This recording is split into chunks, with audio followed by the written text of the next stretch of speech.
Kom wees lig saam pastoor Pieter en Tolly Jordaan, Sondag om 1600. Goeiedag, dit is vir ons weer 'n besondere voorreg om u te groet hier uit die Weeslig kantoor. Die tema van die boodskap vir die naweek is, as Gods manne en vroue begin twyfel. Ons sien in Matteus 14, 30 tot 31, maar toe Petrus sien hoe sterk die wind is, het hy bang geword en begin sink en uitgeroep, Here, red my. Dadelik het Jesus sy hand uitgesteek, hom gegryp en vir hom gesê, klein gelowige, waarom het jy begin twyfel? Om op water te kan loop is 'n droom so oud soos die berge. Ek het nou die dag op die televisieprogram gekyk waar mense deur allerlei wetenskaplike formules en modifikasies probeer het om op die water te loop. Hulle het eende en ganse dopgehou wanneer hulle so op die water hardloop voor hulle opstyg.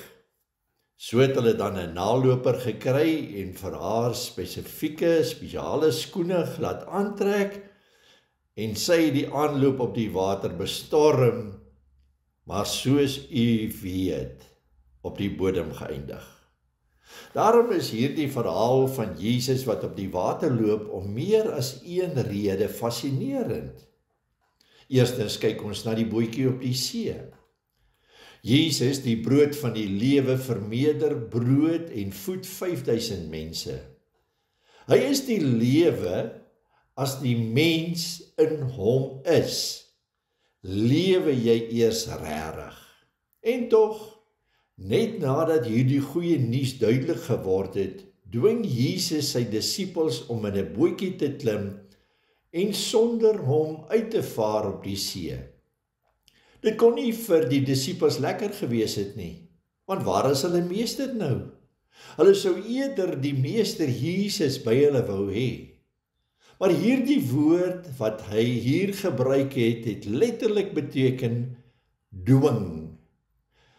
Hy het sterk by hulle aangedring om tog maar in die bootjie in die see aan te durf.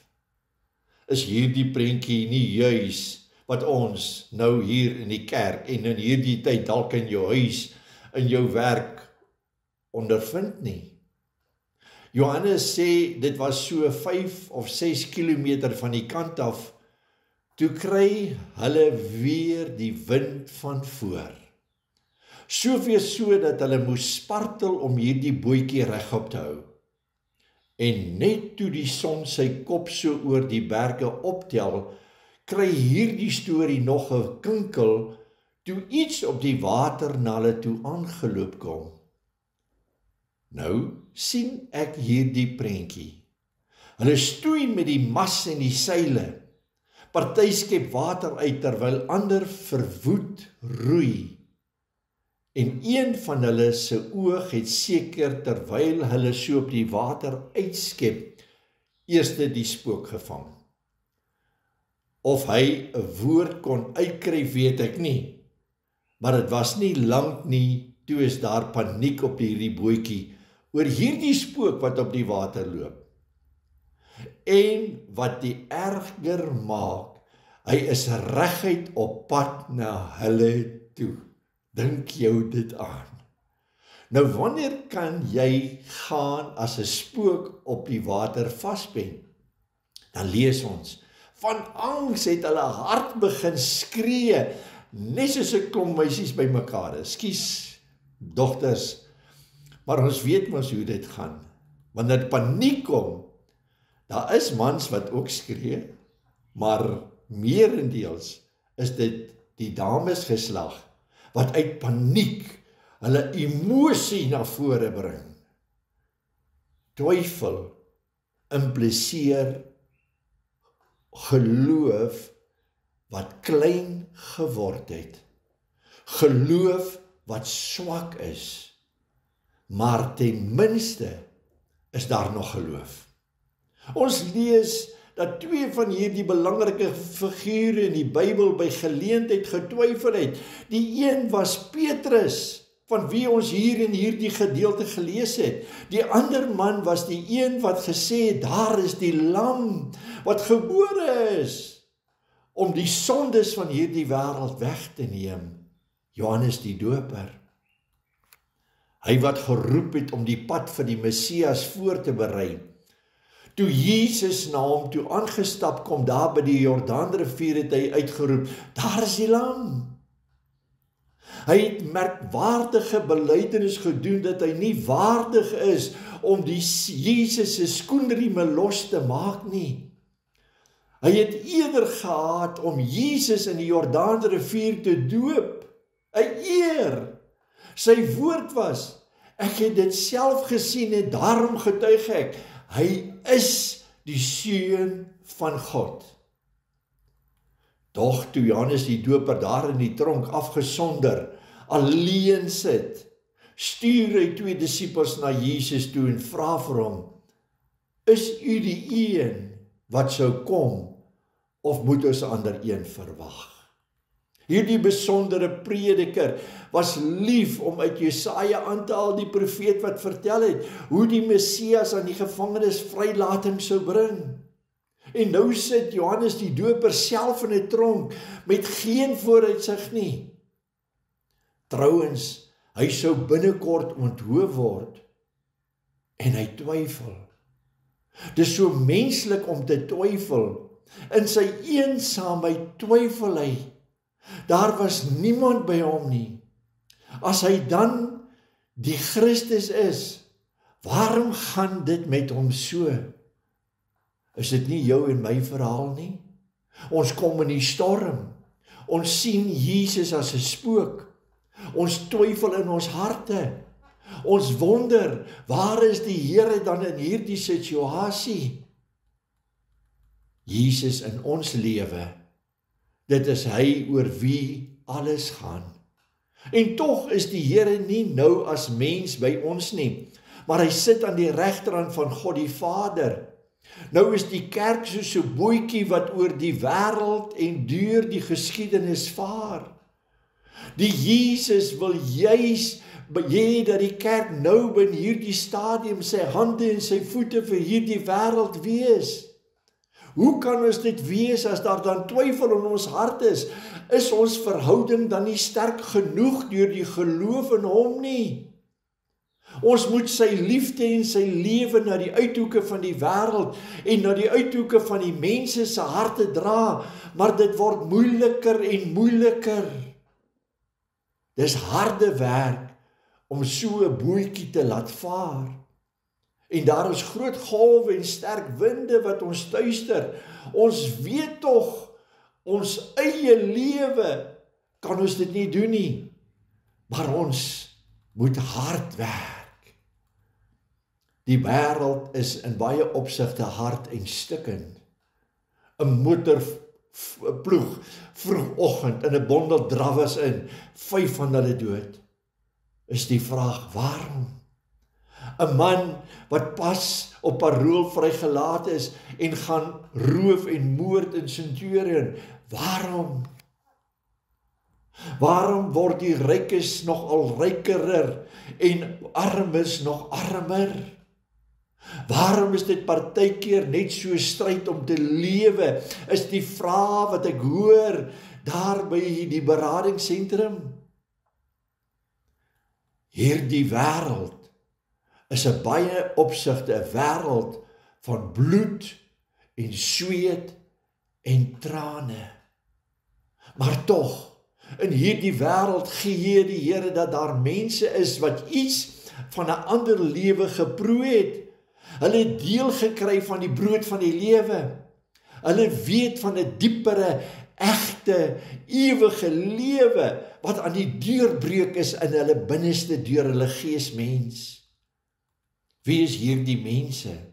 Dis ons, die Ekklesia, sy kerk, wat soos 'n bootjie op die see vaar, op pad na die land van die volheid lewe wat die Here vir ons gaan voorberei het.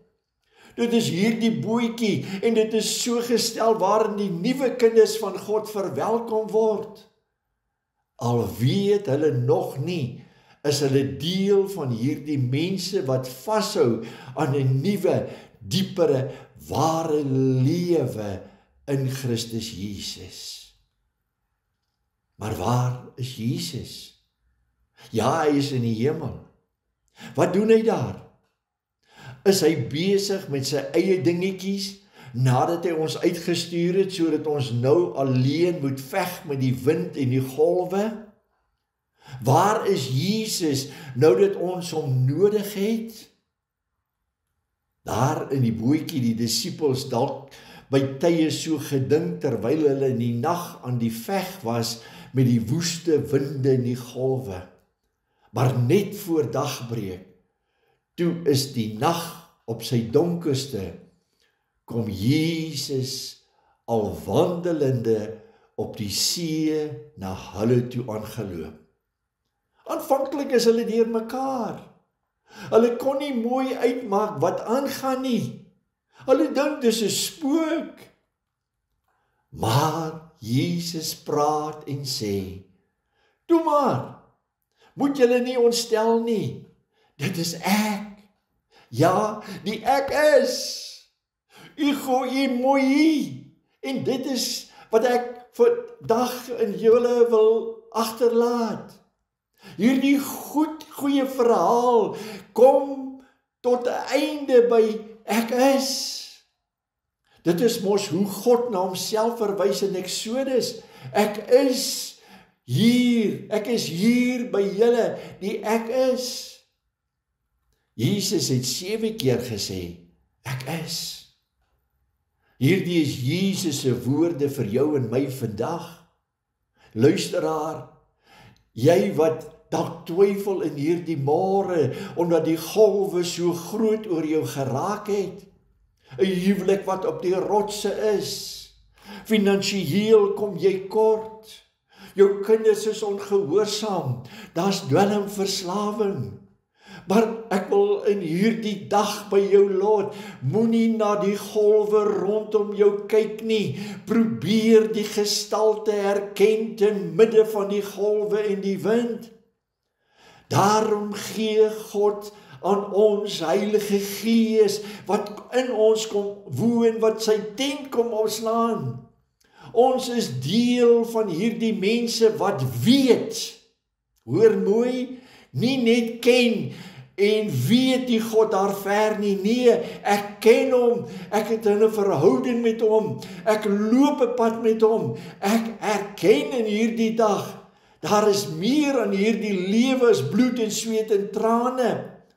En Jesus se gestalte moet meer en meer deur 'n openbaringskennis na my hart toe kom, sodat ek te midde van die winde en die golwe hom kan erken as die een wat die oorwinnaar is, meer as oorwinnaars. Toe Jesus vir Petrus sien, glo ek dat daar 'n oomblik was wat hulle oë mekaar ontmoet het. Petrus sê vir hom, Here, as dit regtig u is, laat my dan na u toe kom. Ja, die mense kan eksperimenteer. Petrus sien, want wat dit is om te glo in die Seun van God, het 'n werklikheid vir hom geword. Petrus sê, Here, as dit u is, Jesus is in jou midde. Jesus is naby jou. As jy maar net wil glo en sê, Here, ek wil uit hierdie omstandighede uitklim. Here, red my huwelik. Help, Here, help. Is die boodskap wat hierna volg. Want ons ken die verhaal, of meeste van ons het al gehoor. Terwyl Petrus op die water loop, kyk hy na die storm en hy verloor fokus op Jesus.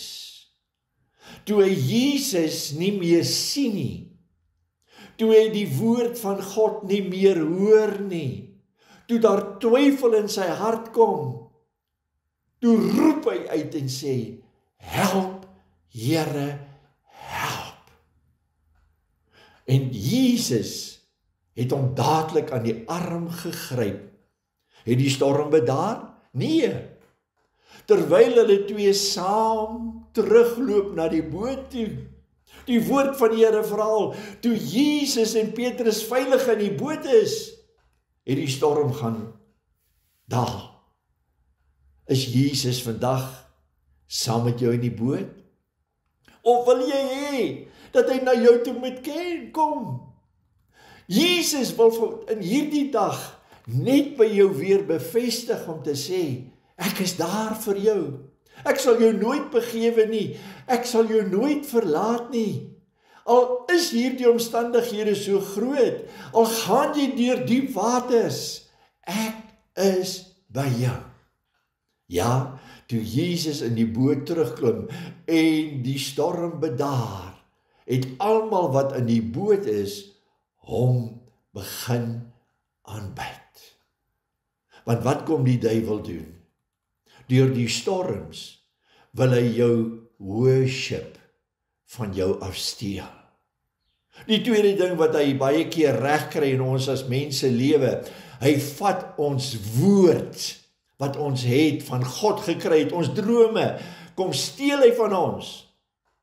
En hy maak dit ons nie meer daarin glo of daarin hoop nie. Derdens kom en hy vat ons getuienis. Wat sou gebeur het as Petrus gesink het, as Jesus nie daar was om sy arms te gryp nie? Wil ek vir jou in hierdie dag gee, hierdie woord gee, moenie bang wees nie.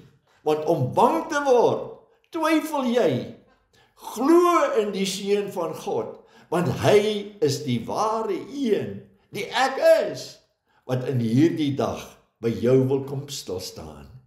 Ek is wat ek is, en die gedagte aan God bring toe kalmte en verdryf die bangheid. Dis nie 'n spook nie, dit is Jesus, die een wat die storm ook in jou en in my lewe wil kom stilmaak. Kom ons vra hom daartoe. Hemelvader, u weet dat ons in storms soms in ons lewens is. Daar waar hierdie huwelik besig is om te verbrokkel, wil ek in hierdie dag bid en vra, herstel. As daar 'n hulpgeroep uit die gees mens uitkom en sê, Here, ek wil u ken deur hierdie wat met my gebeur, laat dit dan wees, Here. As daar 'n finansiële tekort is, bid ek, Here, vir die voorsiening.